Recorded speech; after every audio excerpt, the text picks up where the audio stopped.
Boleh. A'udzubillahi minasyaitonir rajim. Bismillahirrahmanirrahim. Alhamdulillahirabbil alamin, nahmaduhu wa nasta'inu wa nastaghfiruh. Wa na'udzu billahi min syururi anfusina wa min sayyiati a'malina. May yahdihillahu fala mudilla lahu wa man yudlil fala hadiya lahu. Asyhadu an la ilaha illallah wahdahu la syarika lahu wa asyhadu anna Muhammadan abduhu wa rasuluh. Subhanaka la ilma lana illa ma 'allamtana innaka antal alimul hakim. Allahumma 'allimna ma yanfa'una wanfa'na bima 'allamtana wa zidna ilma. Allahumma ati anfusana taqwaha wa zakkiha anta khairu man zakkaha anta waliyuha wa maulaha. Rabbi yassir wa la tu'assir, Rabbi tammi bil khair, amma ba'du. InsyaAllah hari ini kita sambung pengajian Sirah An-Nabawiyah. Setiap Khamis 10.30 ialah kelas Sirah An-Nabawiyah. Dan kita sampai tajuk Al-Wahyu. Dalam bahasa Arabnya, tajuknya ialah Al-Wahyu, iaitu permulaan turunnya wahyu kepada Nabi sallallahu alaihi wasallam. Dalam buku terjemahannya diberi tajuk masa kenabian ataupun diutusnya Nabi. Muka surat 123. Dalam buku terjemahan muka surat 123. Dan sebelum tu saya nak maklumkan kepada siapa yang order buku sirah dan dah bayar tapi belum sampai, tolong bagi nama. Saya dah minta siapa yang dah bayar tapi belum dapat bagi nama, dan ada sebahagian dah bagi, lebih kurang 10 orang. Dan yang dah bayar dan dapat buku pun bagi nama juga. Sebab kita nak tahu berapa yang dah dapat. Adakah sama dengan bilangan buku yang kita order, iaitu 119, ataupun kurang. Tapi yang bagi nama yang dah bayar dan dah dapat buku hanya lebih kurang 46 orang. Sepatutnya ada lebih, hampir 60 orang lagi yang belum bagi nama. Kemudian buku yang ada kat kita pun dah ada 3 biji sahaja. Jadi minta tolong kerjasama bagi nama siapa yang dah dapat buku dan siapa yang dah bayar tapi belum dapat buku. Okey. Muka surat 123, Al-Wahyu ataupun masa kenabian. Kata penulis buku ni, Dr. Akram Dia Al-Umari, hafizahullah, kana Rasulullah SAW yakhlu fi ghari Hira wa la na'lamu kaifa ta'abbuduhu fi Hira. Rasulullah SAW diutuskan menjadi Nabi pada umur, okey, ya, rasanya kita dah baca, muka surat 123 dah baca. Kita masuk tajuk wahyu, muka surat 124. Muka surat 124. Wahyu, Rasulullah SAW menyendiri, ataupun dalam bahasa Arab dipanggil khalwat, berkhalwat, iaitu menyendiri di Gua Hira. Dan kita tidak mengetahui bagaimana bentuk peribadatan beliau sebelum diutuskan. Macam mana cara Nabi beribadat dalam Gua Hira, kita tak tahu. Cuma disebut secara umum, Nabi berkhalwat di Gua Hira beberapa malam. Ada mengatakan beberapa malam, kemudian Nabi turun. Bila habis bekalan, Nabi balik kepada Khadijah dan bawa bekalan baru, pergi lagi. Berapa lama semua, tidak ada dalil yang jelas. Adakah 2 tahun sebelum Nabi diutus sebagai Rasul ataupun 3 tahun? Tidak ada dalil yang jelas. Tapi yang penting berlaku khalwat ini ialah dekat-dekat nak turunnya wahyu. Bila bermula, wallahu a'lam. Okey.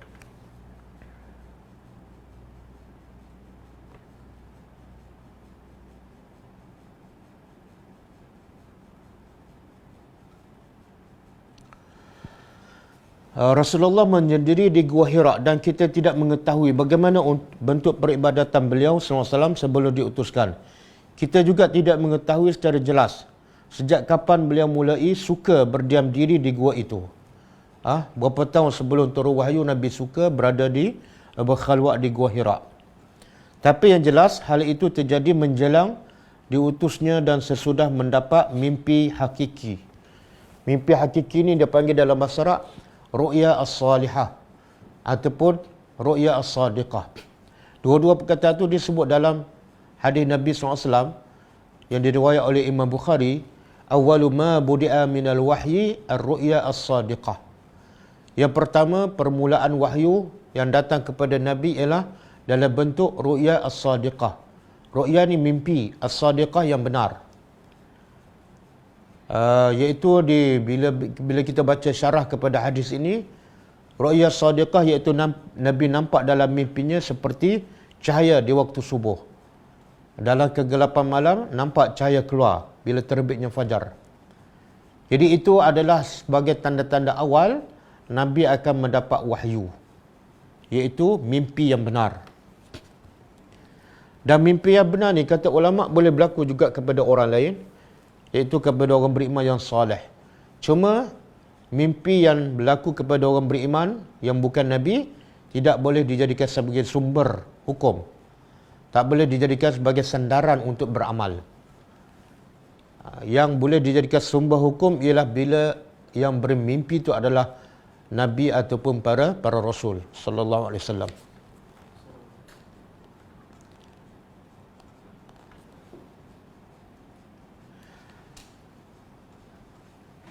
Semua referensi juga tidak menyebut permasalahan apa yang terjadi dalam mimpi hakiki ini. Yang jelas, mimpi itu adalah mimpi yang baik sebagaimana diceritakan dalam banyak riwayat yang sahih. Beliau berdiam diri di gua itu beberapa malam. Hingga apabila habis bekalan, beliau kembali ke rumahnya untuk mengambil bekal guna persiapan beberapa malam yang berikut. Hingga pada siang hari Isnin,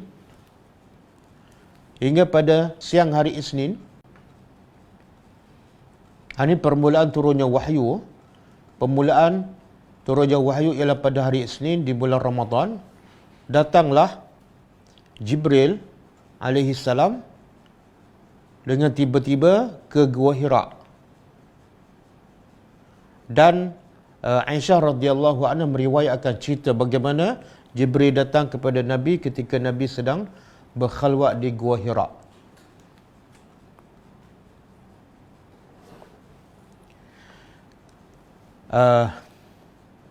Kata Rasulullah SAW, lalu tiba-tiba datang malaikat kepadaku dalam gua itu dan berkata, bacalah.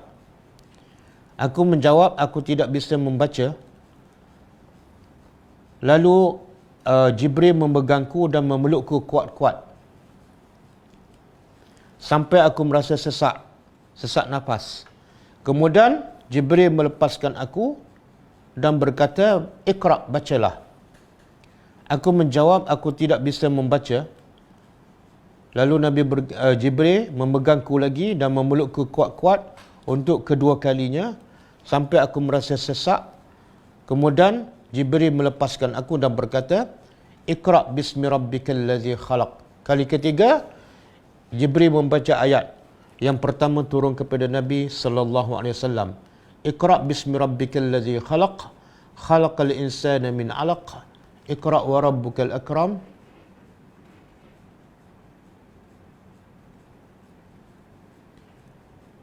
Apa masalah tu? Ada lagi. Ha? Ada lagi.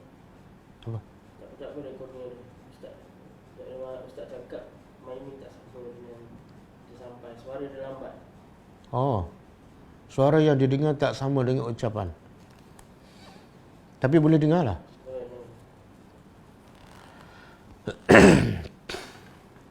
Ada riwayat mengatakan ayat pertama turun surah Al-Alaq 1 hingga 3. Ada mengatakan 1 hingga 5. Iqra' bismi rabbikal ladzi khalaq, khalaqal insana min 'alaq, Iqra' wa rabbukal akram, allazi 'allama bil qalam, 'allamal insana ma lam ya'lam. Okey. Apa pengajaran? Sebelum kita sambung, setiap peristiwa kita keluarkan pengajarannya sebagai panduan dalam kehidupan kita.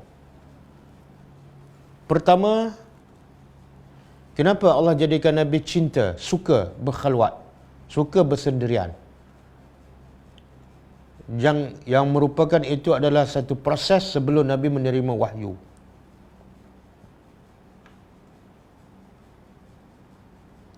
Saya baca dalam satu kitab sirah, dia sebut antara hikmahnya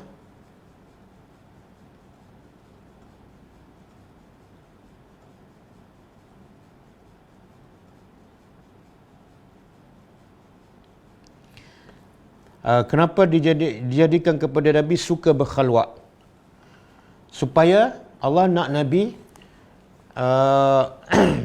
sebelum menerima wahyu yang merupakan satu kata-kata Allah, peraturan hidup yang sangat besar, yang sangat hebat dan sangat penting kepada Nabi dan kepada umat manusia.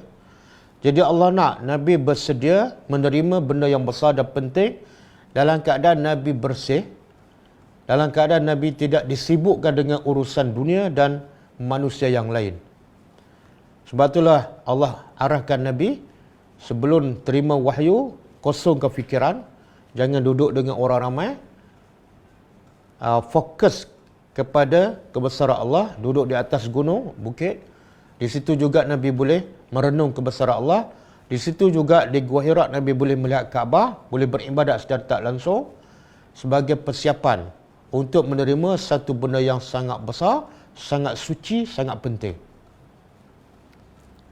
Jadi pengajaran untuk kita apa dia?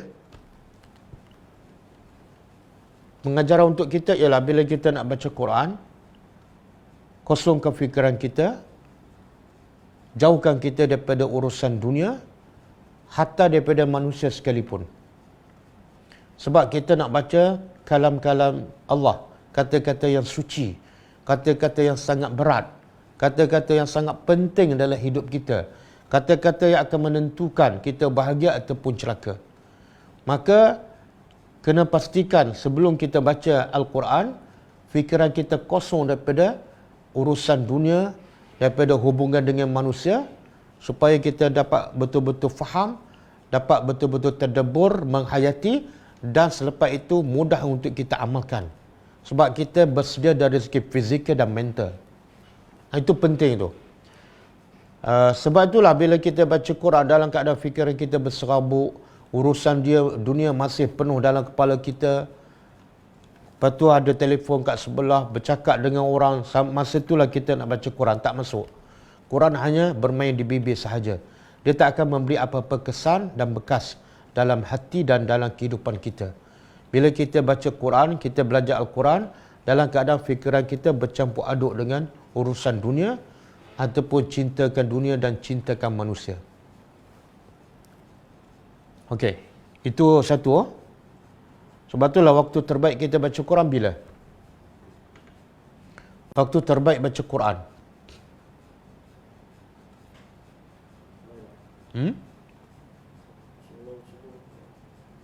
Waktu terbaik baca Quran ialah malam. Allah kata, ya ayyuhal muzammil qumil laila illa qalila nisfahu aw inqus minhu qalila aw zid alaihi warattilil qur'ana tartila. Wahai orang Muslim, bangunlah sebahagian besar malam ataupun separuh ataupun 1/3, kemudian warattilil qur'ana tartila. Bacalah Quran dengan tertil, dengan tadabbur. Bila tu? Waktu semua orang tidur, waktu kamu dah tinggalkan semua urusan dunia, waktu tidak ada lagi gangguan daripada anak isteri kamu. Masa itulah yang terbaik untuk kamu baca Al-Quran. Dan Allah beritahu, inna nasyi'atal laili hiya ashaddu wat'an wa aqwamu qila, dalam surah Muzammil. Sebab baca Quran di waktu malam lebih menyentuh jiwa kita, lebih memberi bekas dalam hati kita. Kadang-kadang benda macam ni kita tak fikirkan, kita tak ambil berat. Sebab itulah kita baca Quran tak rasa kelazatan. Kita baca Quran rasa berat. Kita baca Quran rasa nak cepat sudah je. Sebab tidak ada kelazatan. Kenapa? Tidak ada kelazatan. Sebab waktu, suasana, tempat yang kita pilih untuk baca Quran tak sesuai. Tak sesuai dengan kata-kata Allah yang sangat suci, yang sangat hebat. Kalau kita nak baca surat kekasih kan, kalau kita nak baca surat kekasih pun kita tak akan baca depan orang ramai. Kita tak akan baca tengah fikiran kita berserabut. Kita pilih waktu yang tenang, urusan dunia dah habis, kawan-kawan pun jauh daripada kita, kita berseorangan baru kita baca. Itu baru surat kekasih. Ini surat Allah, kita baca dalam keadaan fikiran kita berserabut. Urusan dunia masih berkecamuk dalam hati kita. Sebab itulah Quran dibaca 20 tahun ke 30 tahun tak memberi apa-apa kesan. Quran Allah dah beritahukan, kalau turun ke atas gunung pun gunung boleh pecah. Bila tu? Bila gunung tu berakal dan gunung tu fokus kepada maksud-maksud ayat Allah Subhanahu Wa Taala. Okey. Kemudian yang kedua, pengajaran yang kedua, bagaimana Nabi menerima wahyu? Iaitu caranya adalah Nabi sangat-sangat merasa penat, letih, rasa berat. Sebab apa? Sebab Jibril memeluk Nabi bukan setakat peluk. Peluk sampai Nabi lemas. Dan bukan sekali, sampai 3 kali. Apa pengajarannya? Boleh tak Allah nak bagi wahyu pada Nabi terus? Jibril datang kali pertama, Jibril kata baca ataupun ikut aku baca. Boleh je. Tanpa Jibril peluk Nabi dengan kuat dan sampai Nabi lemas. Boleh. Tapi apa? Kenapa Allah suruh Jibril peluk Nabi sampai Nabi lemas dan 3 kali? Apa hikmahnya? Apa hikmahnya?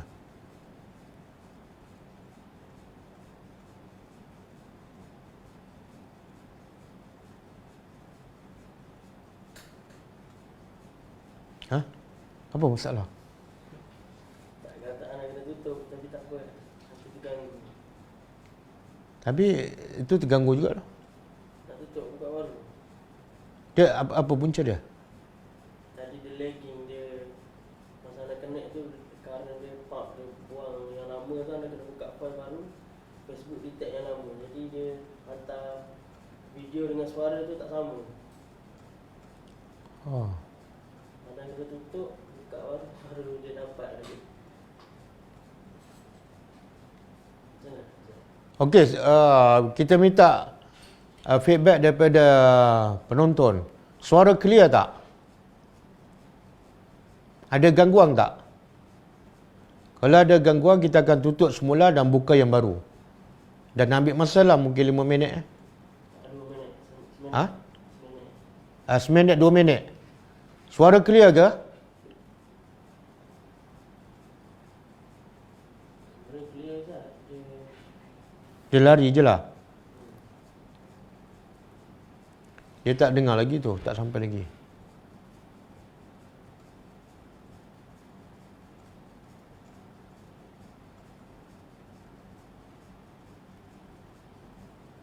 Okey.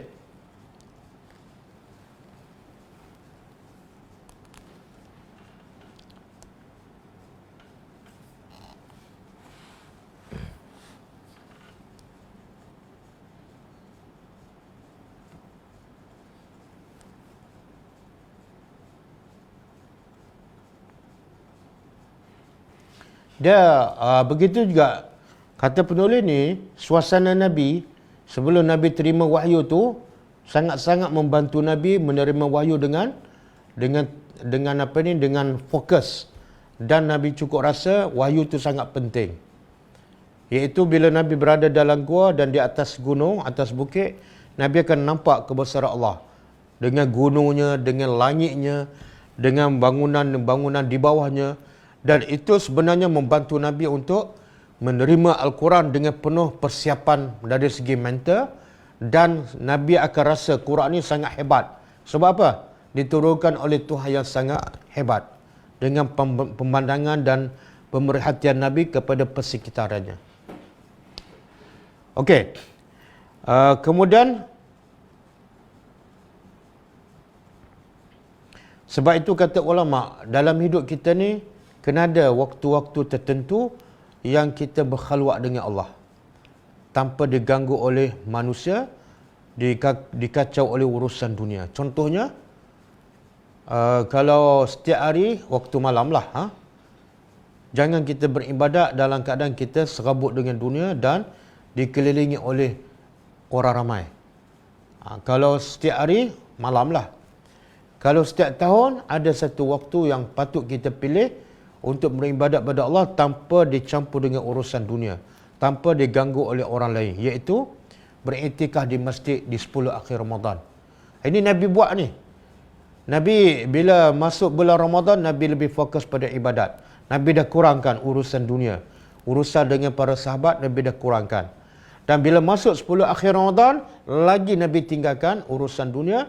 Nabi tinggalkan para sahabat, bahkan Nabi tinggal isteri-isteri. Bila tu? Di 10 akhir Ramadan. Ini waktu yang paling bernilai bagi orang yang beriman. Kena ada waktu tu.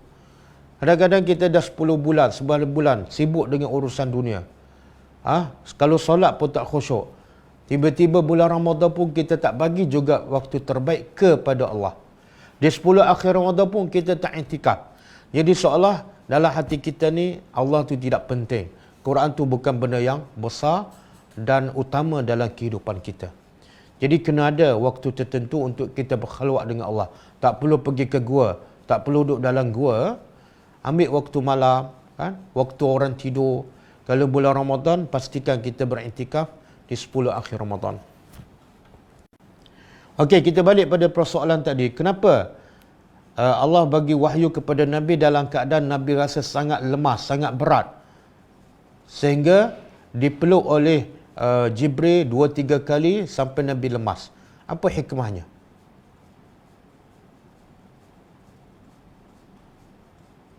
Apa hikmahnya? Orang depan boleh jawab. Nak tunggu jawapan daripada sana lambat. Suara sangat clear, gambar tak selari dengan suara. Okey. Tak apalah.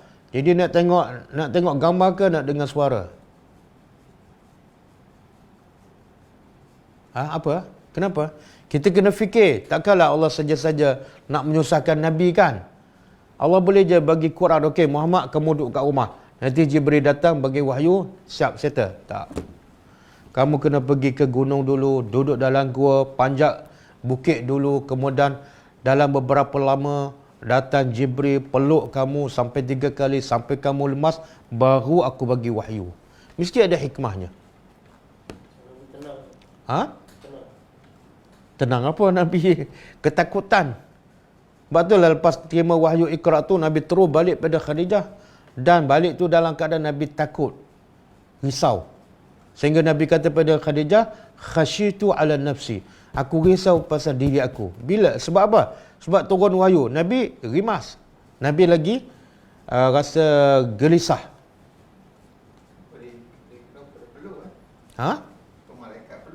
Itulah saya tanya tu.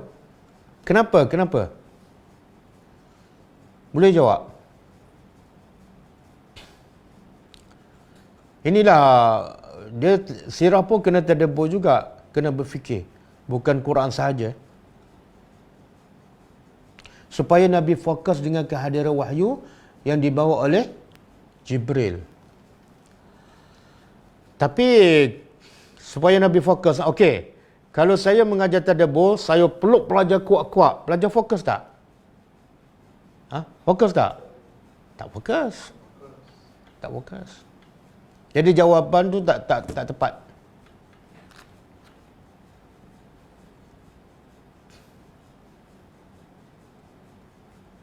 Sebab wahyu tu berat. No fazilah. Sebab wahyu tu berat. Jadi kalau wahyu tu berat, kena turun dengan cara yang berat. Macam tu. Okey. Dari segi psikologi, wahyu ni satu benda yang sangat berat. Tanggungjawab dia macam Allah sebut dalam surah Al-Insan kan, inna nahnu nazzalna alayka al-Quran tanzila. Kami turun pada engkau Al-Quran secara beransur-ansur.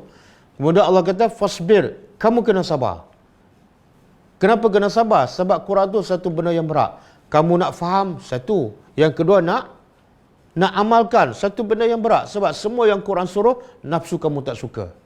Dan bila kamu nak amalkan, kamu kena, bila dah amalkan, nak sampaikan, itu lagi berat. Kamu akan dimaki, di pulau, mungkin diseksa oleh musuh. Jadi sebab Quran tu satu benda yang berat, Allah nak gambarkan, Allah nak siapkan mental Nabi bahawa Quran ni berat dengan apa? Dengan hari permulaan lagi. Hari permulaan lagi Nabi dah rasa dah, ini tak boleh main-main. Tak boleh sambil lewa. Sebab apa? Sebab dia tanggungjawab yang besar dan berat. Maka cara Nabi terima pun, Nabi dah ingat. Hari pertama lagi, tak boleh main-main. Beza. kalau Nabi terima Quran dengan senang, dengan mudah, dia memberi kesan selepas itu, iaitu baca sambil lewa, sampai pun sambil lewa, beramal pun sambil lewa, sebab cara terima pun mudah. Sangat berbeza tu. Jadi cara terima Al-Quran memberi kesan apa yang berlaku selepas itu. Allah sebut apa? Inna sanulqi, cuba buka surah Al-Muzammil lah. Inna sanulqi alaika qawlan thaqila. Cuba buka surah Al-Muzammil.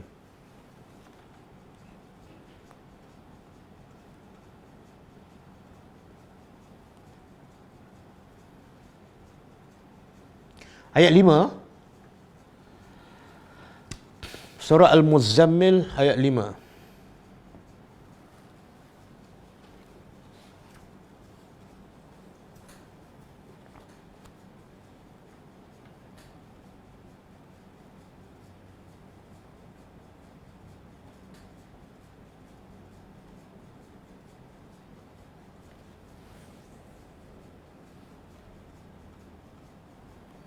Allah kata apa? Inna sanulqi, sesungguhnya kami akan campakkan ke atas engkau qaulan saqila, kata-kata yang sangat berat.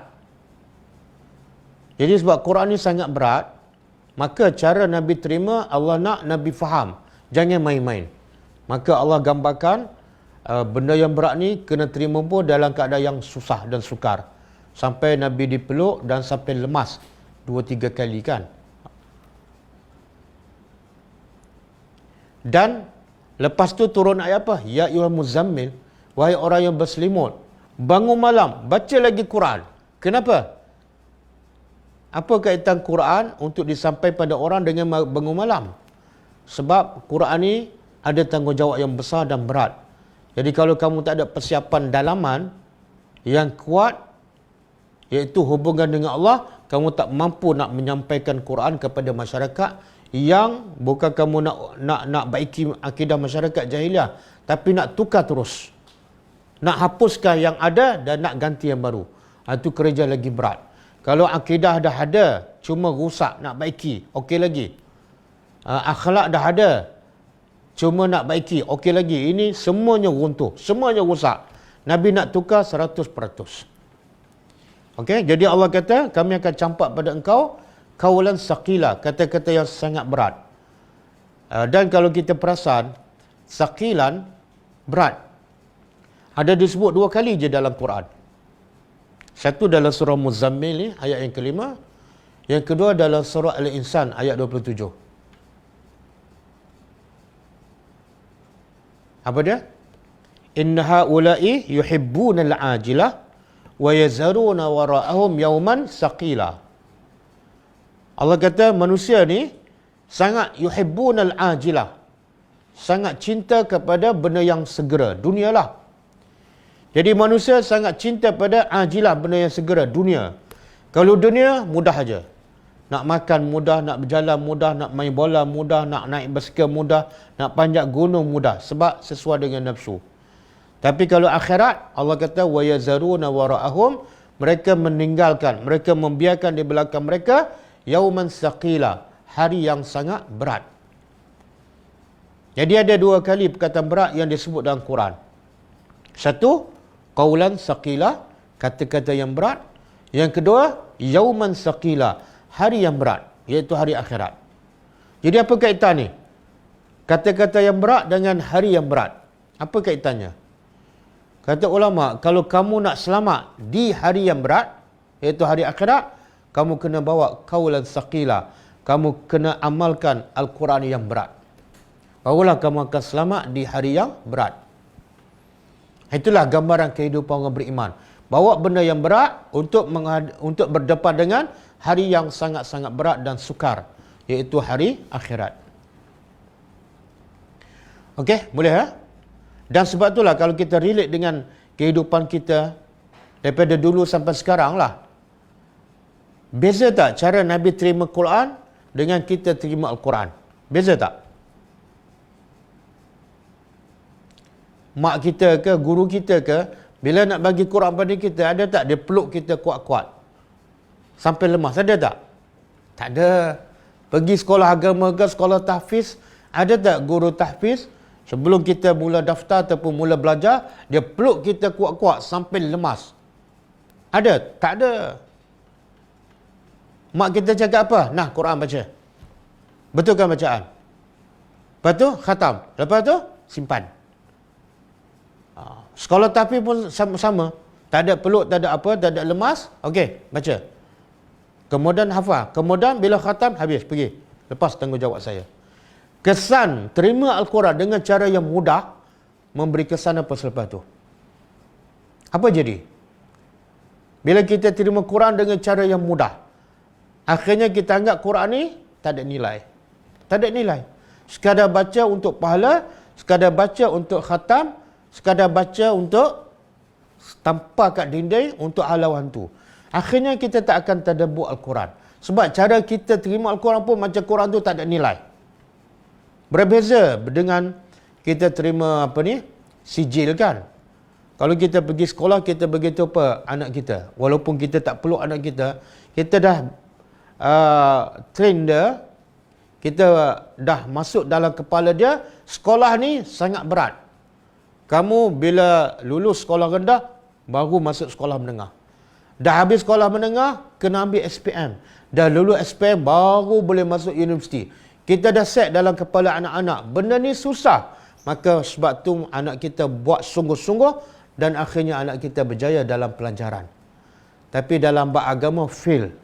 Sebab anak kita tak diajar bahawa agama tu sebenarnya lebih berat daripada dunia. Nak faham agama, nak beramal dengan agama, lebih berat daripada nak mendapatkan dunia. Kita tak disebut macam tu. Maka akhirnya Quran sekadar dibaca, tak ada orang yang nak faham, jauh sekali orang yang nak beramal. Okey? Jadi saya anjurkan mak bapak, guru-guru, sekolah tahfiz, hari pertama pelajar nak masuk sekolah tu, hari pertama pelajar nak masuk mahad tahfiz ke, sekolah ke, ataupun mak bapak, hari pertama nak ajar Quran, bagi tahu. Quran ni bukan main-main. Quran tak boleh buat main-main. Quran bukan sekadar untuk baca. Quran bukan sekadar untuk khatam. Quran bukan sekadar nak halau hantu. Tak. Betulkan mindset dia hari pertama lagi. Bila kamu baca Quran, kamu ada tanggungjawab yang sangat besar dan berat. Kamu kena faham. Kamu kena ikut perintah Allah. Ini kata-kata Tuhan, bukan kata-kata cikgu. Bukan kata-kata bapa. Jadi kalau kata bapa pun kamu kena faham. Kata-kata Tuhan lagi kamu kena faham. Sebelum dia mula baca Quran, sebelum dia belajar Quran, sebelum dia hafal Quran, betulkan cara dia berfikir. Lepas tu akan berlaku perubahan. Berlaku perubahan. Sebab itulah saya, mak bapak yang hantar anak ke sekolah tahfiz selalu mengadu. Anak saya ada masalah. Bila balik rumah, langsung tak ada beza dengan yang hafal Quran. Tak ada beza. Sebab apa? Sebab dia anggap Quran sekadar untuk menghafal, sekadar untuk khatam. Jadi Quran sedikit pun tak mengubah kehidupannya. Berbeza dengan cara Nabi terima Al-Quran, sangat sukar, sangat berat, sehingga Nabi menjalankan nak faham Al-Quran, nak sampai Al-Quran pada sahabat, Nabi gadaikan segala kerehatannya, segala kesenangan hidup, segala tidurnya Nabi gadaikan. Sebab untuk apa? Untuk melaksanakan Al-Quran. Yang Nabi dari hari pertama lagi, Nabi kata Quran sangat berat. Dan akhirnya dalam masa 23 tahun, Nabi berjaya mengubah masyarakat Arab Jahilah yang rosak akidahnya, yang rosak akhlaknya dalam masa 23 tahun. Tanpa ada sekolah, tanpa ada bangunan, tanpa ada alat yang canggih. Cara, asas penerima Al-Quran tu penting. Ni saya pun sepatut sebelum mengajar tadabbur saya kena bagi itu pada pelajar. Bila nak masuk kelas tadabbur, jangan main-main. Dia bukan macam kelas lain. Bukan macam kelas matematik, bukan macam kursus usahawan, bukan macam kelas fiqh. Tak.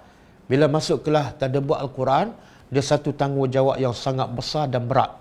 Iaitu kamu kena faham betul-betul. Sebab dia kata-kata pencipta kamu. Lepas kamu faham, kamu kena beramal. Sebab Allah mencela, Allah melaknat orang yang tahu tapi tak beramal.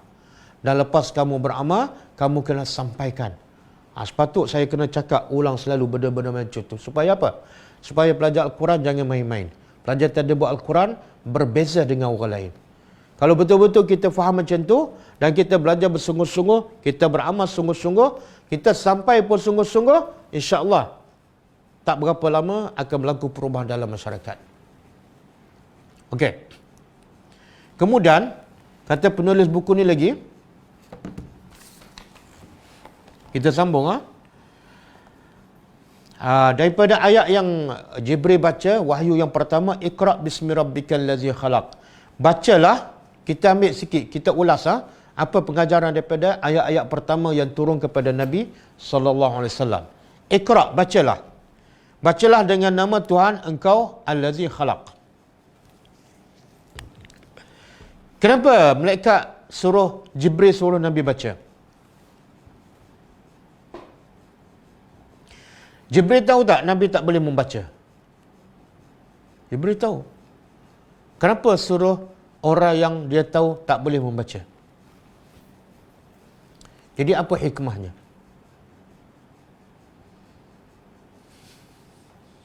Kita kalau ajar budak kan, budak baru masuk tahun 1 ataupun tadika, kita tahu dia memang tak tahu membaca.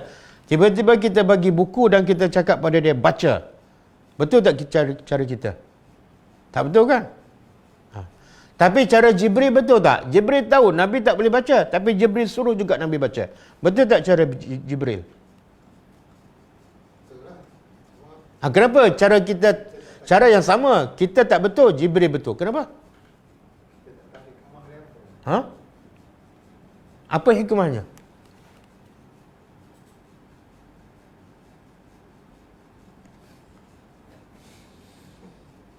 Apa hikmahnya?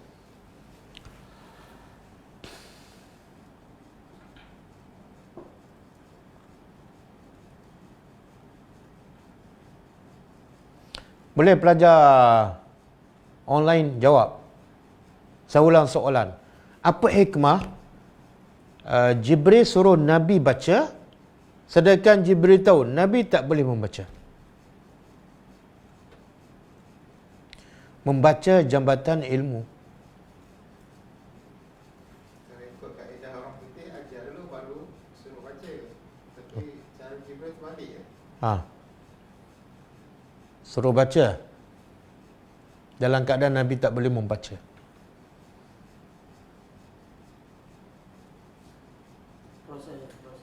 Proses apa? Proses untuk dapat kebaikan mesti membaca. Yalah, Nabi tak boleh membaca. Dia proses nak suruh membaca, kena ajar dulu membaca dan menulis. Hikmahnya sebagai bukti Al-Quran adalah dari apa?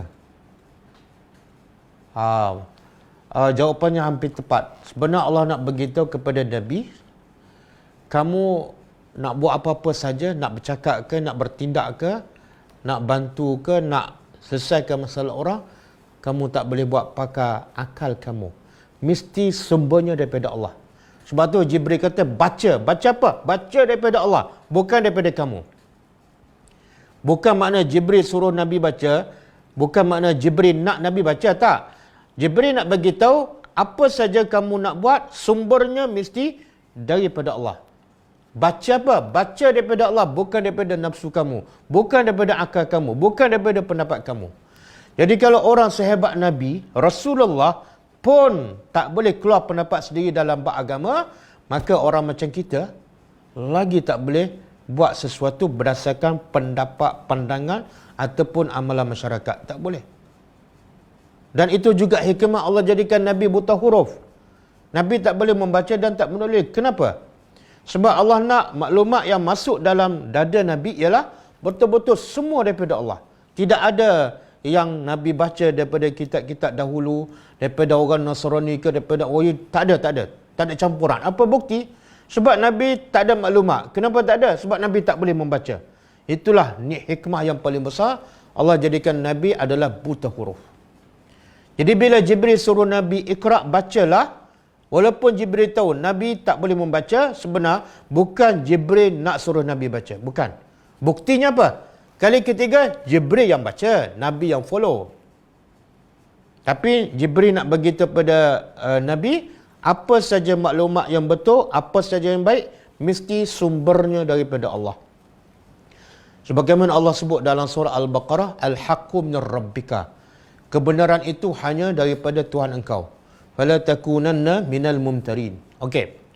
Kemudian baca dalam ayat ini Allah kata apa? Iqra bismi rabbikal ladzi khalaq. Bacalah dengan nama Tuhan engkau yang mencipta. Kenapa kena baca yang daripada Allah? Sebab dia adalah Tuhan yang mencipta. Kalau kamu baca buku yang ditulis oleh manusia, manusia bukan mencipta, manusia adalah makhluk. Mesti ada kelemahan, mesti ada kekurangan. Jadi kita ni kadang-kadang bagi masa, bagi keyakinan kita kepada tulisan manusia lebih daripada apa yang daripada Allah. Kan? Berapa ramai yang habiskan masa baca buku sekolah, baca buku universiti, baca novel sampai khatam, tapi dia tak boleh bagi masa kepada kata-kata Allah yang merupakan pencipta dia dan pencipta kepada semua penulis buku-buku yang lain. Itu dah nampak salah pendekatan, salah metod. Kita bagi masa untuk baca buku yang ditulis oleh makhluk, tapi kita tak ada masa untuk baca buku yang ditulis oleh pencipta makhluk. Salah. Jadi kita dah salah penilaian. Kalau tulisan manusia kita baca, kita yakin, kita terima, maka tulisan daripada pencipta manusia 100 kali kita kena baca, 100 kali kita kena yakin dan 100 kali kita kena amalkan. Kemudian Allah kata apa? Khalaqal insana min alaq. Kehebatan Allah mencipta manusia daripada alaq, seketul darah. Kalau ikut ayat lain ataupun ciptaan asal manusia ialah asalnya daripada tanah. Lepas tu daripada setitik air mani. Lepas tu barulah seketul daging. Kemudian Allah kata apa? Ayat yang ketiga, Iqra wa rabbukal akram. Bacalah demi Tuhan engkau yang akram. Apa makna akram? Akram ni ialah paling mulia. Kalau mulia, karim. Saya pernah sebutkan dalam surah apa ni? Allah kata, kenapa manusia lupa pada Allah yang sifatnya Al-Karim? Kenapa lupa pada Allah? Kenapa engkar pada Allah sedangkan Allah tu sifatnya Al-Karim? Ya ayuhan nas, ma gharraka bi rabbikal karim. Apa yang menyebabkan kamu tertipu sehingga kamu tidak taat kepada Allah yang bersifat Al-Karim? Okey. Tapi dalam ayat ni Allah tak kata Al-Karim. Allah kata apa dah? Al-Akram, yang paling mulia. Jadi apa beza?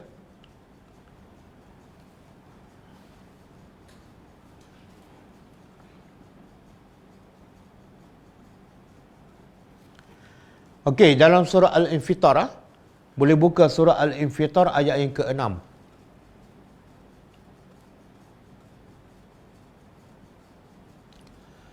Surah Al-Infitar ayat yang ke-6.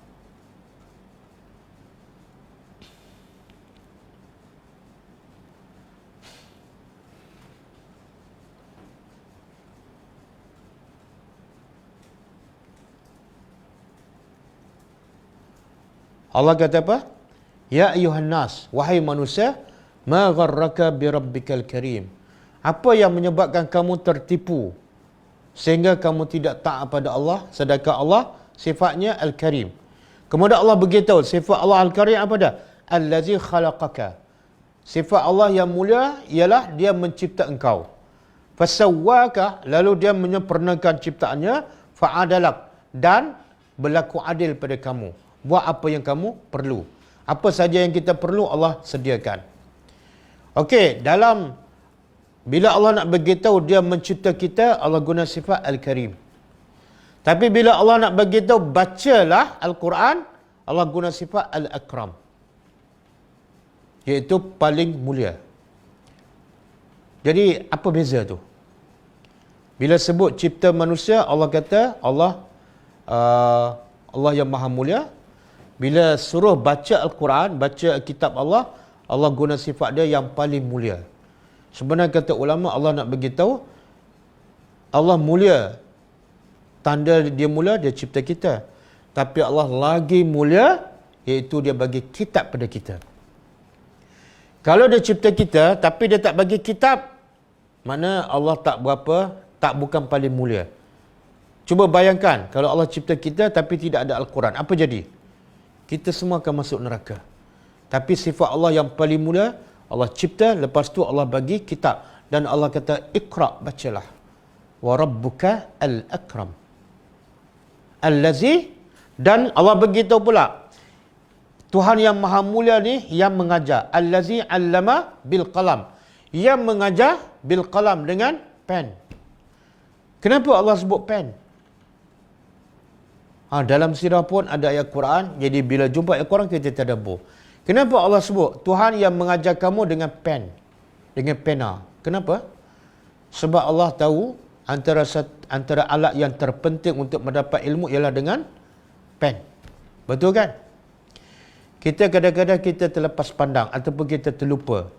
Semua buku-buku yang kita baca tu, buku tafsir ke, buku hadis ke, buku fiqh ke, termasuklah buku-buku lain yang sebenarnya bermula daripada tulisan dengan pen. Sekarang dia pakai komputer kan. Tapi dulu kalau tak ada pen, ilmu sampai hari ni tak ada. Dia akan terhenti. Jadi sebenarnya ilmu boleh berlanjutan sampai hari ini dan sampai bila-bila sebab ada pen dahulu. Kemudian Allah kata, Allamal insan ma la ya'lam. Allah yang mengajar manusia apa yang dia tidak tahu. Apa yang dia tidak tahu. Jadi maknanya, sebelum ada Al-Quran, manusia tahu tak? Sebelum ada Al-Quran, manusia tahu tak? Kitab, Ha? Zabur, Injil. Okey, kalau yang tak ada kitab, itu yang ada kitab. Yang tak ada kitab, manusia tahu tak? Tak tahu. Ha? Tak tahu. Nabi Muhammad tahu tak? Sebelum turun Al-Quran, Nabi Muhammad tahu tak? Tak tahu. Jadi apa hikmahnya? Nabi, walaupun dia sebagai Nabi, tapi dia tak tahu apa-apa. Apa hikmahnya? Dan Allah tak bagi peluang untuk Nabi baca kitab-kitab dahulu kan? Apa hikmahnya? Supaya orang tak akan tuduh Nabi. Kalau Nabi tahu ada maklumat pasal kitab Taurat, pasal kitab Injil, orang kafir akan tuduh Nabi Quran ni adalah campur aduk yang Nabi belajar daripada kitab-kitab dahulu. Memang ada orang mustasyrikun, orientalis menuduh maklumat yang Nabi dapat daripada Quran ni adalah sumbernya daripada orang Nasrani yang bersumberkan kitab-kitab dahulu yang telah diselewengkan. Maka sebab tu Allah jadikan Nabi buta huruf dan Allah akan jadi Nabi ni tak tahu apa-apa. Supaya apa?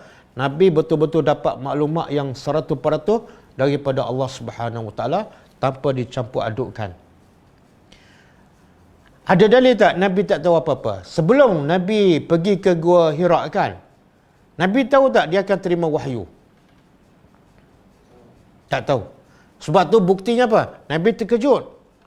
Kalau Nabi tahu ataupun diberi tanda-tanda awal dia akan terima wahyu, Nabi tak akan terkejut. Nabi tak akan terkejut. Buktinya boleh buka surah Asy-Syura ayat 52. Surah Asy-Syura ayat 52.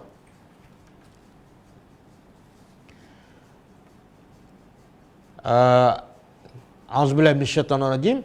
Wa kadzalika auhayna ilaika ruhan min amrina ma kunta tadri mal kitab wal iman walakin ja'alnahu nuran nahdi bihi man nasha'u min ibadina wa innaka latahdi ila siratim mustaqim. Maksud dia, begitulah Allah kata, kami telah wahyukan kepada engkau roh. Roh tu ialah Al-Quran. Jadi Allah sebut roh tu sebagai ganti kepada Al-Quran sebab Quran tu macam roh. Kalau badan kita tak ada roh, badan kita mati. Maka kalau hati kita tidak ada Al-Quran, hati kita juga mati. Maka Quran tu adalah seumpama roh. Kemudian Allah kata apa? Kami wahyu kepada engkau wahai Muhammad, wahyu Quran dari urusan kami yang sebelum ini ma kunta tadri. Kamu tak tahu apa-apa tentang kitab dan juga tentang iman. Nabi Muhammad tak tahu. Yang cakap Nabi Muhammad tak tahu apa-apa ni siapa? Allah. Allah yang cakap surah Asy-Syura ayat 52. Okey. Jadi di sini juga nak bagi tahu kalau Nabi pun tak tahu apa-apa, melainkan setelah datang Quran, maka kita ni Selagi tak tahu apa yang dalam Quran dan sunnah Nabi, janganlah kita rasa kita dah pandai. Jangan rasa kita dah banyak ilmu sehingga kita tak nak belajar Al-Quran. Sehingga kita tak nak belajar sunnah Nabi. Sebenarnya antara sifat sombong manusia ialah sifat sombong manusia yang paling besar dan ramai manusia tak sedar. Apa dia? Nabi kata al-kibru, manusia tak akan masuk syurga bila dia ada sebesar zarah sifat al-kibru, sombong. Jadi sahabat bertanya, apa dia al-kibru? Saya pakai kasut yang baru, yang cantik. Adakah itu al-kibru, sombong? Nabi kata bukan. Kalau pakai baju cantik, adakah itu sombong? Bukan. Tapi Nabi kata al-kibru ialah batarul haq wa ghamtun nas, menolak kebenaran dan merendahkan orang lain. Bila kita tak nak belajar sunnah Nabi, sebenarnya kita telah menolak kebenaran. Dan bila tolak kebenaran, kita ada sifat al-kibru. Bila kita tak nak faham Al-Quran, yang merupakan kebenaran yang asal daripada Allah, sebenarnya kita ada sifat al-kibru, iaitu menolak kebenaran. Jadi sedarlah bahawa kita ni sebenarnya tidak ada apa-apa ilmu, sehinggalah kita belajar Al-Quran. Sama juga dengan Nabi. Nabi sebelum datang Al-Quran, Allah kata Nabi tak tahu apa-apa. Walaupun kitab, walaupun iman. Okey. Kemudian kita sambung lagi sikit. Kita sambung muka surat 125. Lalu beliau SAW kembali setelah Jibril bagi wahyu 5 ayat ni kepada Nabi di Gua Hira. Lalu Nabi kembali dalam keadaan gemetar hingga pulang menemui Khadijah, dan Nabi berkata, selimutlah aku, zammiluni, zammiluni. Lalu beliau diselimutkan sehingga hilang rasa takut. Ini pengajarannya apa dia? Bila suami dalam keadaan ketakutan, isteri kena main peranan. Isteri kena main peranan. Peranan apa? Tolong tenangkan suami yang dalam ketakutan. Jangan suami takut, dia pun lagi menakutkan suami. Itulah abang, saya dah cakap, jangan keluar. Jadi bagaimana Khadijah menenangkan Nabi? Bagaimana Khadijah menenangkan Nabi? Khadijah masa ni belum beriman, belum Islam lagi. Sebab wahyu baru turun. Kemudian beliau bertanya, wahai Khadijah, apa yang terjadi pada aku? Nabi jadi macam pening. Apa dah jadi pada aku ni? Dia pula tanya Khadijah. Patut Khadijah bertanya Nabi. Sebab Nabi dah rasa takut sangat, sehingga Nabi tanya Khadijah, apa dah jadi pada aku? Maka diceritakan, Khadijah pula cerita, kamu pergi ke Gua Hira, kemudian dapat wahyu, kemudian kamu turun dan dalam keadaan takut. Kemudian Nabi berkata, khasyitu ala nafsi, aku risau pasal diri aku. Tengok, hari pertama turun wahyu, Nabi bukan seronok, tapi Nabi risau. Sebab apa? Sebab wahyu itu adalah satu benda yang besar dan berat. Dan kata Khadijah, tengok bagaimana isteri yang salihah menenangkan hati suami yang sedang ketakutan. Kata Khadijah, tidak, jangan kamu risau. Sedangkan sebaliknya hendaklah kamu bergembira. Absyir, gembiralah. Kenapa? Kenapa kamu tak boleh sedih? Kenapa kamu tak boleh risau? Dan kenapa kamu kena gembira? Sebab, dengar apa kata Khadijah. Kamu kena gembira wahai Muhammad. Sebab selama ini Allah tidak pernah menghina kamu. Jadi kalau Allah tak pernah menghina kamu, kenapa kamu nak sedih? Satu. Yang kedua, engkau suka menyambung silaturahim. Jadi orang yang selalu menyambung silaturahim sepatut apa? Ini mesti orang baik. Kalau orang baik, kenapa kamu nak takut? Kan? Kita selalu duk sambung silaturahim. Tiba-tiba kita takut. Salah. Bertenang sebab kita memang insya-Allah orang yang baik. Yang ketiga, kata Khadijah, engkau jujur dalam berkata-kata, engkau tak pernah bercakap bohong. Engkau sentiasa cakap benar. Yang keempat, engkau sentiasa meringankan bebanan orang lain. Mana Nabi ni, sifat Nabi, sebelum dilantik sebagai Nabi lagi, dah ada sifat-sifat suka buat baik pada orang. Suka bantu orang, khususnya orang yang miskin. Walaupun Nabi bukan kaya, tapi perangai Nabi itu bermula daripada sebelum dilantik sebagai Nabi lagi. Suka bantu orang. Maka sebab itulah bila dilantik sebagai Rasul, bila diturunkan Al-Quran, Nabi lagi mudah nak membantu orang, Nabi lagi mudah nak berdakwah. walaupun kena maki, walaupun kena baling batu, tapi bagi Nabi bukan halangan. Sebab Nabi dah biasa membantu orang. Sebab tu kalau nak jadi pendakwah yang berjaya, kena letak dalam kepala, aku kena banyak membantu orang. Dan bila banyak membantu orang, kena banyak sabar. Kadang-kadang orang tak suka, kadang-kadang orang dengki. Jadi kena banyak sabar. Kemudian kata Khadijah lagi, engkau juga suka menegakkan, menolong orang yang menegakkan kebenaran. Jadi Khadijah sebut 3-4 sifat Nabi sebelum dilantik sebagai Rasul. Yang menunjukkan apa? Nabi ni orang baik. Bila Nabi orang baik, kalau turun wahyu, mana Khadijah nak bagi kepada Nabi, jangan risau. Ini petanda-petanda engkau akan dilantik sebagai orang yang hebat. Sebab apa? Latar belakang engkau orang yang baik. Okey. Selanjutnya Khadijah membawa Rasulullah SAW pergi menemui Waraqah bin Naufal. Lepas tu Khadijah ni nak tenangkan hati Nabi lagi, dia bawa Nabi jumpa sepupu dia Waraqah bin Naufal bin Asad bin Abdul Uzza bin Qusay, iaitu ada mengatakan sepupu, ada mengatakan anak saudara. Sepupu lah ni, anak paman makna sepupu kepada Khadijah. Dan Waraqah ni memeluk agama Nasrani semasa jahilah, dan ia biasa menulis buku dalam bahasa Arab. Ia juga menulis kitab Injil dalam bahasa Arab. Dan Waraqah ni dah tua dan buta. Lalu Khadijah berkata pada Waraqah, wahai anak pamanku, wahai sepupuku, dengarlah kisah anak saudaramu iaitu Rasulullah. Waraqah bertanya, apa yang engkau lihat wahai anak saudaraku? Waraqah tanya Nabi, apa yang berlaku ni? Maka Nabi pun cerita. Rasulullah SAW menceritakan semua yang beliau alami. Akhirnya Waraqah berkata, itu adalah namus. Namus ni makna Jibril. Waraqah ada pegang pada agama Nasrani. Jadi dia ingat kisah Nabi Musa. Jadi bila dia tengok, dia dengar cerita Nabi yang mengatakan ada malaikat Jibril datang pada dia, dia ingat. Ini adalah Jibril yang sama yang turunkan wahyu kepada Nabi Musa. Jadi kalau Jibril bawa sesuatu, itu adalah petanda yang baik. Itu adalah namus yang diturunkan Allah kepada Musa AS. Andai aku masih hidup, tatkala kaummu mengusirmu, aku akan bersama kamu. Tengok. Waraqah beritahu kepada Nabi, yang kamu dapat ni wahyu. Dan kalau kamu bawa wahyu, kamu akan diusir. Hari pertama lagi Waraqah dah beritahu Nabi, kamu jangan bersenang lenang. Jangan kamu sambil lewa. Sebab kerja kamu nak sampaikan wahyu, kemuncaknya kamu akan diusir.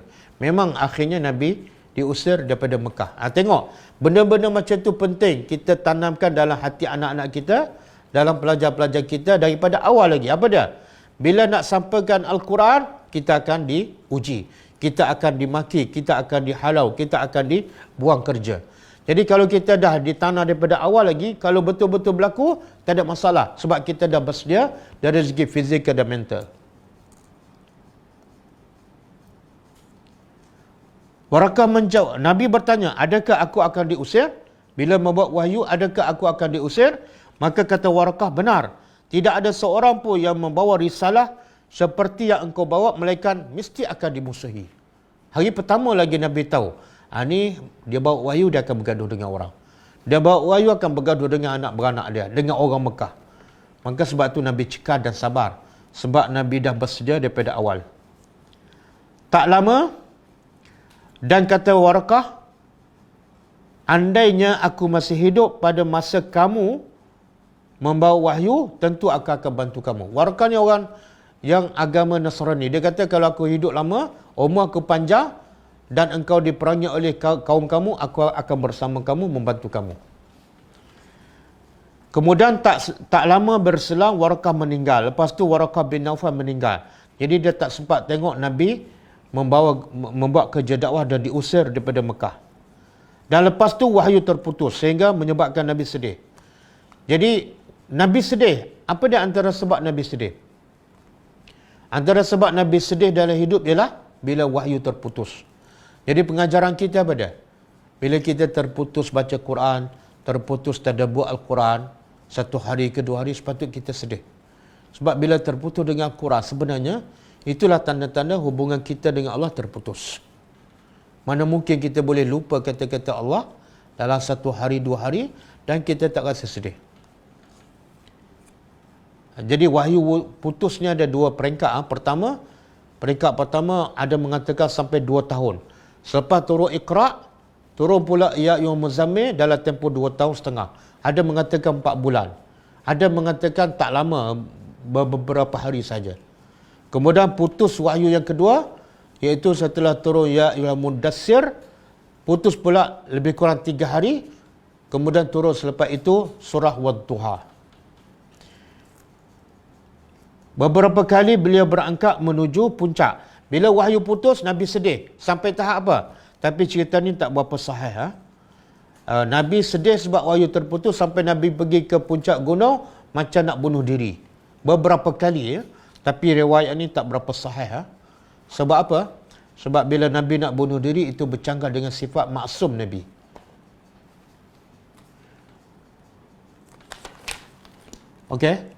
Okey, kita berhenti setakat muka surat 126. Hadis di atas. Hadis di atas menjelaskan bahawa Iqra adalah ayat Al-Quran yang pertama kali turun.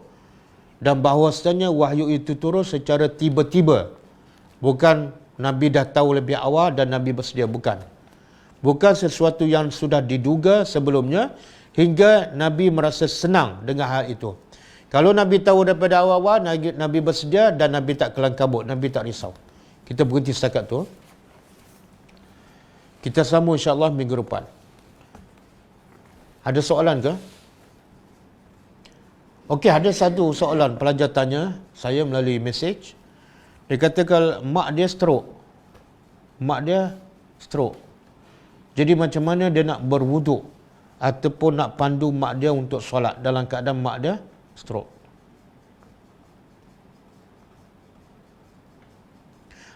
Bukan mak ni, suami. Suami saya pesakit stroke. Hanya mampu baring di katil tapi tangan kanan boleh bergerak. Boleh tak Ustaz demo lepas kelas macam mana cara nak ambil wuduk tanpa air untuk pesakit macam suami dan demo cara solat berbaring atas katil. Okey. Dia bila stroke ni, saya ada pengalaman lah. Mak saya pun stroke dah lama lah, 4-5 tahun. Dan bila bersama saya yang wudukkannya. Dan saya pandu dia untuk solat. Kalau dia stroke, dia tak boleh ambil wuduk lah. Maka kita yang kena bantu. Macam mana nak bantu dia berwuduk? Nak dia wuduk ataupun nak dia tayamum? Dia tak boleh tayamum, sehingga ada sebab membolehkan tayamum. Bila boleh tayamum? Bila air tak ada. Yang kedua, bila air kalau digunakan boleh memudaratkan dia. Contoh dia luka ke, kalau guna air memudarat lebih besar, maka ketika itu boleh tayamum. Sebab ketiga, boleh tayamum bila air ada tapi cukup untuk minum sahaja. Kalau dia guna air itu untuk berwuduk, menyebabkan dia dahaga dan mungkin boleh membawa kepada kematian. Masa tu boleh tayamum. Jadi kalau suami yang stroke, tapi boleh kita wudukkan dengan air, tak boleh tayamum. Jadi kita ambil air, sapu. Mula-mula kita buat yang ringkas, yang wajib. Muka, ambil air, sapu kat muka suami. Sekali pun cukup, yang penting rata. Kita buat yang ringkas, yang wajib dan ringkas. Ambil air, sapu kat muka suami. Kemudian, bila dah kita yakin rata, sapu pula tangan hingga ke siku, mula daripada kanan. Kemudian, tangan hingga ke siku sebelah kiri. Kemudian, ambil air, sapu ke kepala suami. Kemudian, ambil air, basuh. Tak perlu ambil air banyak. Ambil air dan sapu di kaki suami sehingga rata. Kemudian, kita pandu dia solat. Kalau biasa orang stroke ni, kalau kita lepas dia solat sorang-sorang, biasa tak habis. Yang 4 rakaat jadi 2, kadang-kadang 1 rakaat aja. Dia habis macam tu je. Jadi kalau dia tak boleh nak padu sendiri, kita angkat takbir suruh dia ikut. Kemudian kita baca Fatihah, dia ikut. Dan tak payah baca surah. Buat yang wajib sahaja. Lepas baca Fatihah, kita kata Allahu Akbar sebagai tanda rukuk. Dia tak payah bergerak apa-apa. Tak payah bergerak apa-apa sebab dia stroke kan. Nak bangun tak boleh, nak tunduk tak boleh, nak angkat kepala pun tak boleh. Tak payah bergerak apa-apa. Kita kata Allahu Akbar, kemudian kita baca Subhana Rabbiyal Azim. Sekali, dia ikut. Kemudian kita kata Sami Allahu liman hamidah, dia ikut. Sampailah habis. Jadi kita kena banyak sabarlah. Kena banyak sabar. Dan bagi orang yang stroke ataupun yang sakit macam tu, dia boleh jamakkan solat. Boleh jamakkan solat zuhur di waktu asar ataupun asar di waktu zuhur. Kemudian maghrib dijamakkan dengan solat isya. Kemudian subuh. Jadi orang yang sakit ni, dia boleh jamak jadikan 3 waktu je solat. Waktu zuhur dia solat zuhur dengan asar. Waktu maghrib dia solat maghrib dengan isya. Dan yang ketiga, solat subuh. Okey? Jadi sebenarnya la yukallifullahu nafsan illa wus'aha. Allah tidak akan bebankan melainkan setakat orang itu mampu. Jadi itu saja yang dia mampu dan kita mampu. Semoga solat yang kita bimbing dia tu, yang kita pandu, akan diterima oleh Allah Subhanahu Wa Taala. Okey. Bolehkah kita mengeluarkan zakat simpanan setiap hari melalui bayaran online kepada organisasi yang menyampaikan dakwah Masjid Surah? Boleh je. Tapi zakat simpanan ini kena cukup setahun lah. Sepatutnya kena cukup setahun, haul, dan kena cukup nisab dia. Jadi lepas dah cukup setahun, dia pun nak keluar sikit-sikit. Tak ada masalah. Tapi kena tulis wasiat lah. Takut tak sempat habis zakat, dia dah mati. Jadi anak-anak tak tahu, dia sebenarnya belum lengkap zakatnya. Kena tulis wasiat kalau nak keluar sikit-sikit. Tapi kalau nak keluar sekaligus, lagi bagus. Lebih baik membaca Quran di malam hari sebagai tilawah atau sebagai bacaan dalam solat. Tak. Dia malam hari ni, kenapa kena baca, yang terbaik baca Quran di malam hari? Supaya pertama kita lebih ikhlas. Bila kita baca malam, orang tak tahu dan kita lebih ikhlas. Sebenarnya dengan keikhlasan itu akan memberi kesan kepada bacaan kita. Yang kedua, supaya kita lebih fokus pada makna dia. Tanpa ada gangguan, telefon ke, saudara, anak ke, urusan kerja, dunia, semua tak ada. Supaya kita boleh fokus pada makna dia. Jadi itu yang paling penting tu, baca Quran. Dan kalau kita nak baca Quran dalam salat, lagi bagus. Tapi yang terbaiknya, kita baca dulu ayat Quran, kita faham dulu maksud dia, kemudian baru kita baca Quran tu dalam solat. Jadi kita baca Quran dalam solat, dalam keadaan kita faham, kesannya sangat berbeza. Pernahkah Khadijah isteri Nabi meriwayatkan hadis? Saya tak jumpa, wallahu alam. Mungkin ya, mungkin tak, wallahu alam. Bersugi dengan kayu itu adakah lebih afdal dari menggunakan berus gigi? Tak. Dan pendapat ulama, kata ulama yang maksud Nabi itu, kalau tak membebankan umatku, aku akan suruh mereka bersiwak setiap kali nak solat. Dalam riwayat lain, setiap kali nak berwuduk. Maksud ulama ialah, kata ulama, maksud hadis itu ialah buat apa saja yang boleh membersihkan gigi dan mulut kita daripada bau yang tidak elok untuk kita salat. Apa saja cara tak penting, yang penting bersih. Jadi zaman kita nak dapat siwakkan kayu sugi tu susah. Kadang-kadang ada orang tak sesuai guna kayu sugi, guna je berdarah.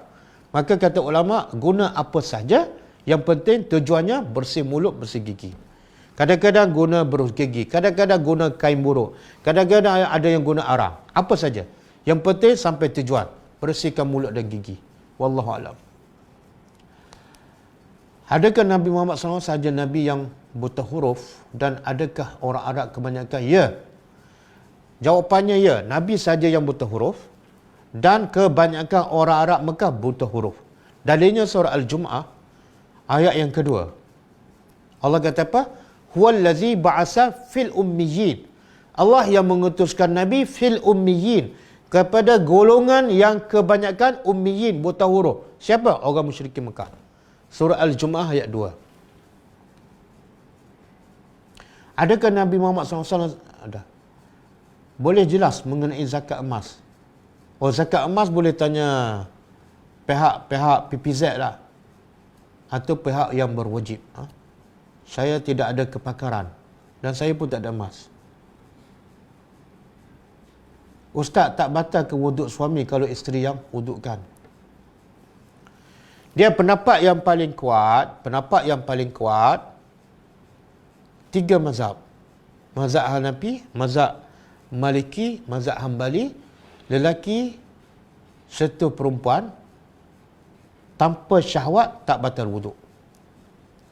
Dan mazhab Syafi'i, lelaki serta perempuan dengan syahwat ke tanpa syahwat ke batal wuduk. Okey? Dan kalau ikut dalil-dalil yang sahih, yang paling kuat ialah pendapat mengatakan tak batal kalau lelaki bersentuh perempuan tanpa syahwat. Antaranya Nabi solat malam, bila Nabi nak sujud, Nabi angkat pegang kaki Aisyah dan Nabi angkat. Baru Nabi sujud. Mana sentuh. Dan ada ketika Aisyah bangun malam, tengok Nabi tak ada. Aisyah merangkak mencari sebab dalam gelap. Tiba-tiba Aisyah terpegang kaki Nabi yang sedang sujud. Dan Nabi teruskan solat. Mana tak batal. Dan ada juga hadis yang menunjukkan Nabi bila nak pergi solat ke masjid sebelah rumah tu, Nabi takbil, cium isterinya. Cium yang tanpa syahwat. Jadi pendapat yang paling kuat, lelaki sentuh suami, sentuh isteri, isteri sentuh suami tanpa syahwat tak batal. Itu satu. Kalau kita nak ambil juga pendapat mazhab Syafi'i yang mengatakan batal. Okey. Sekarang suami kita tak boleh berwuduk. Dan contohlah anak lelaki tak ada. Kalau ada pun dia tak mampu nak wudukkan bapa dia setiap hari kan. Okey, sekarang kita je ada kat rumah. Kalau kita ambil pendapat mazhab Syafi'i tak boleh wudukkan suami. Kalau ambil batal. Maka suami kita tak boleh berwuduk dan suami kita tak solat. Mana lebih baik? Kita ambil pendapat yang mengatakan tak batal wuduk supaya suami kita boleh berwuduk dan suami kita solat. Daripada kita ambil pendapat yang tak boleh sentuh, maka kita biarkan suami kita tak berwuduk dan tak solat. Dan kemungkinan dia mati dalam keadaan tak solat. Mana lebih baik? Itulah kelebihan ada 4 mazhab. Semua 4 mazhab ni dalam satu akidah ahli sunnah wal jamaah. Tak ada satu pun 4 mazhab ni yang salah, yang terkeluar daripada Islam. Kita pun bila pergi Mekah kadang-kadang kita ambil pendapat orang lain kan. Bila nak tawaf asyik tersentuh je, kita ambil pendapat lain. Tak salah. Yang salahnya kita ambil pendapat yang tak ada dalil. Wallahu a'lam.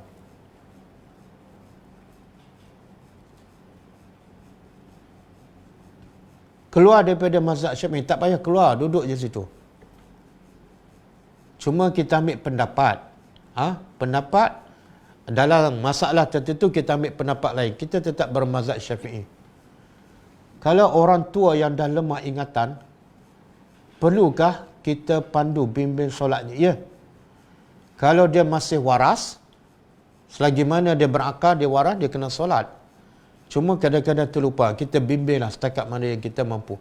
Tapi kalau dia memang dah pelupa langsung, tak perlu solat lah, tak wajib solat. Nak solat macam mana dia lupa?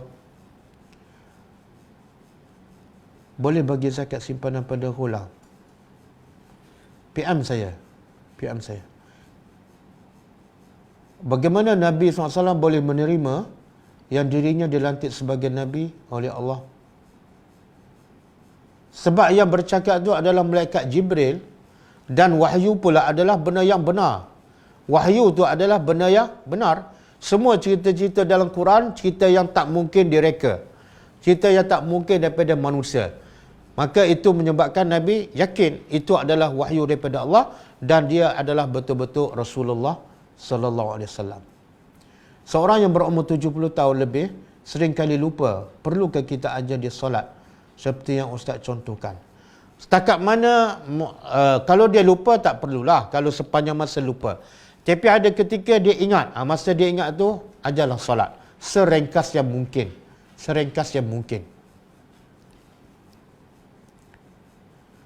Khadijah ni soalan saya ni dah terlepas.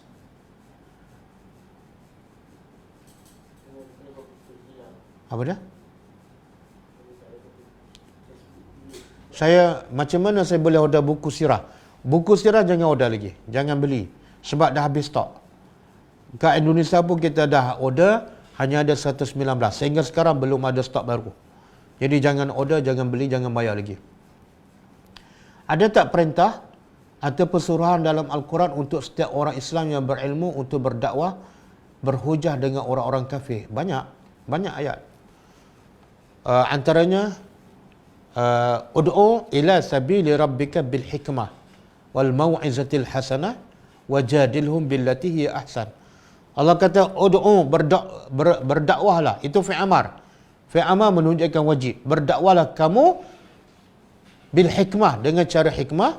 Yang kedua, wal mau'izatil hasanah, dengan peringatan yang baik. Dan yang ketiga, cara yang ketiga ialah wajadilhum, berdebatlah dengan orang-orang kafir dengan perdebatan yang terbaik. Dan ayat juga wal takum minkum ummatun yad'una ilal khair.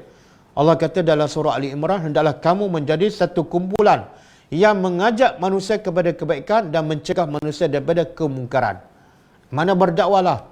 Dan juga dalam surah Al-Maidah ayat 78, Allah mencela Bani Israel sebab tak berdakwah. Sebab Bani Israel tak mencegah kemungkaran yang dilakukan oleh sesama mereka. Surah Al-Maidah ayat 78. Dan banyak lagi. Wallahu alam.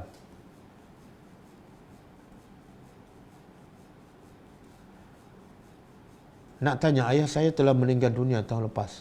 Bagaimana dengan barang peninggalan seperti pakaian, hasil kebun dan hasil sewa tanah? Harta bapa yang meninggal akan bukan jadi harta bapa dah, jadi harta yang sepatut difaraikan dan akan jadi milik pewaris. Jadi harta-harta yang berbentuk duit ke, berbentuk rumah ke, harta kekal ke, kena difaraikan. Pemiliknya ialah yang akan mewarisi harta tu, anak-anak dan sebagainya. Adapun pakaian-pakaian tu, kalau berpakat dengan adik-beradik, sedekah aja. Sebab siapa nak pakaikan anak-anak tak sesuai. Jadi semua bersetuju, sedekah aja kepada siapa yang memerlukan. Perlukah ganti semua solat yang ditinggalkan sebab uzur haid dan uzur selepas bersalin? Tak perlu ganti.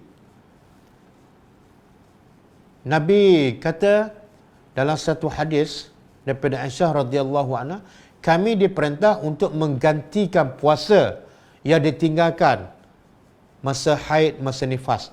Tapi kami tidak diperintah menggantikan solat ketika uzur. Jadi bila uzur kita tak solat, lepas bersih tak perlu ganti.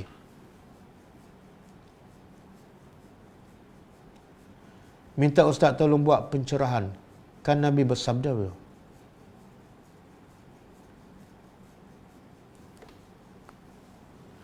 Oh, ini berkenaan dengan hadis ah. Okey. Sekejap.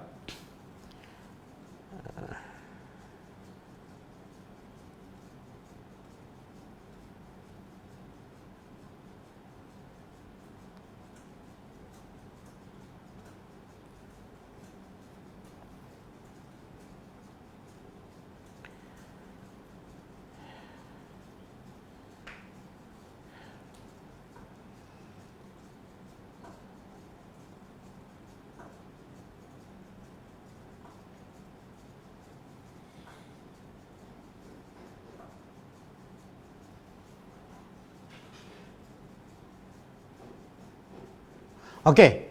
Hadis yang Nabi mengatakan ana madinatul ilmi wa ali babuha, hadis ini tak sahih. Jadi tak perlu pencerahan lah sebab hadis tak sahih. Ustaz, ada dalil ke dalam Al-Quran ataupun hadis mengenai zakat pendapatan dan emas? Zakat emas ada dalil dalam Quran, tapi zakat pendapatan tidak ada. Zakat pendapatan ini tidak ada dalil daripada Quran ataupun hadis. Cuma ulama yang terkini mengatakan wajib keluarkan zakat pendapatan, mereka kias, mereka banding dengan zakat pertanian. Zakat pertanian ni tak perlu cukup haul setahun. Bila keluar je hasil kena keluar. Maka begitu juga mereka berpendapat gaji pun sama dengan tanaman. Bila dapat hasil gaji je, dah bagi bayar semua, baki tu yang lebih tu kena keluarkan zakat. Dalil daripada Quran dan hadis tidak ada.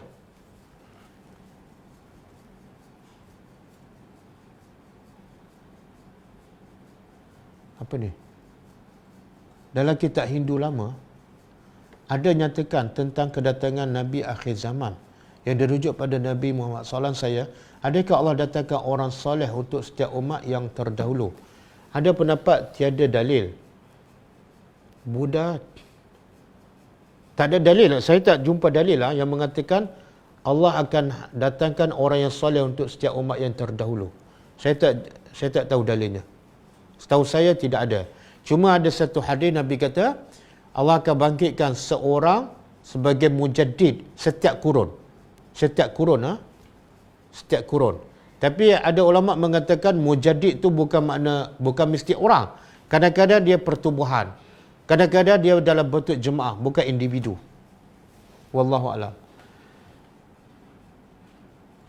Kafarah puasa 2 bulan berturut-turut selain digantikan dengan memberi makan 60 fakir miskin, bolehkah diganti dengan wang dan disalurkan ke tamu? Boleh. Ada pendapat ulama kata kafarah tu boleh diganti dengan wang. Wallahu a'lam. Tunjukkanlah sakti Allah.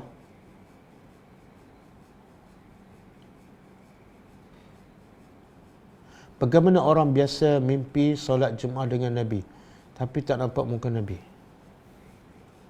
Mimpi solat Jumaat dengan Nabi tak penting, yang penting pergi solat Jumaat tu.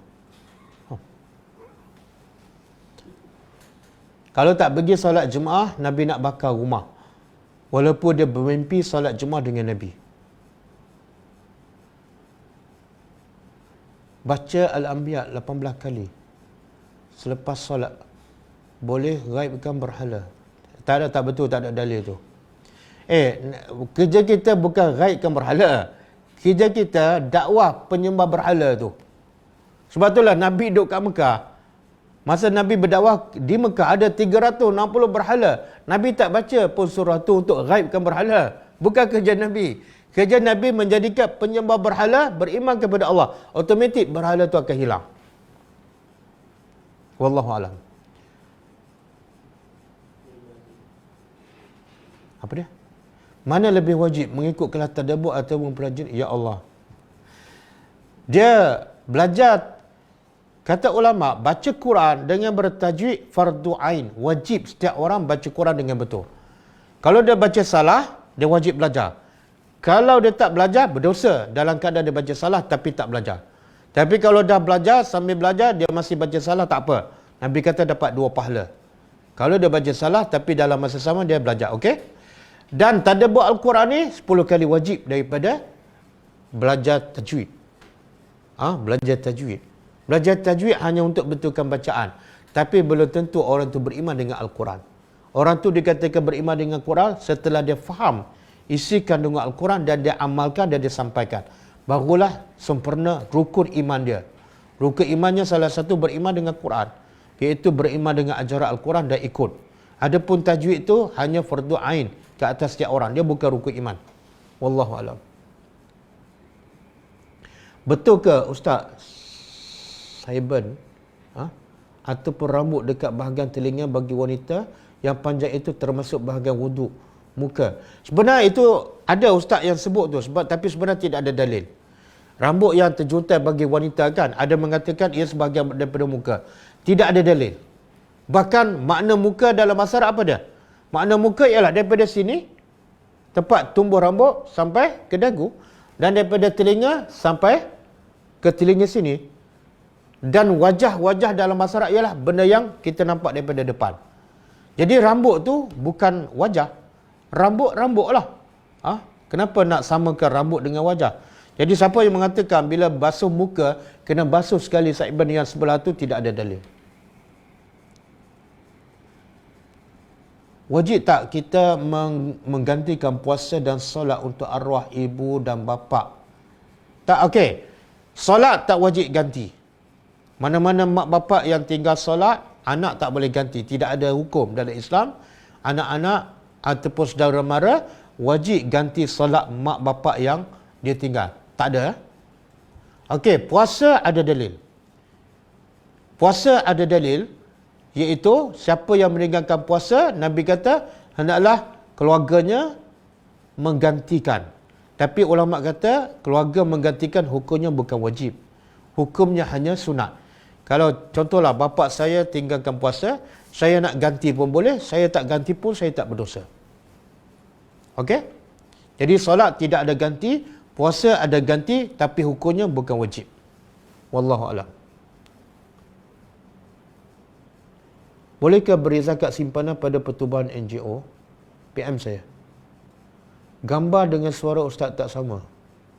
Tak apalah, yang penting dengan suara kan. Gambar saya tak berubah macam tu lah.